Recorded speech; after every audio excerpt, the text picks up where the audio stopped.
பார்வுக்காக FJ கிட்ட சண்டை போட்டிருக்காரு கமருதீன் கிச்சனில்.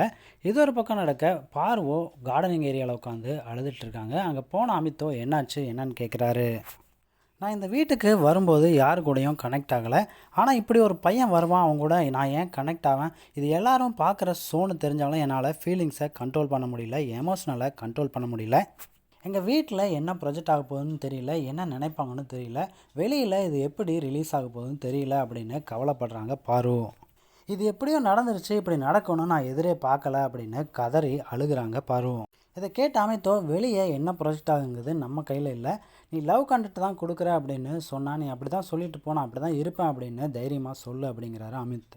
அது மட்டும் இல்லாமல் நான் இங்கே இருக்கிறதுக்கு டிசர்வே இல்லை, நான் வெளியே போகணும் அப்படின்னு சொல்லும்போது நீ ஃபினாலையில் இருக்க வேண்டிய ஆளுன்னு விஜய் சேதுபதி சொன்னார், அதை ஞாபகம் வச்சுக்க அப்படின்னு சொல்கிறாரு அமித்.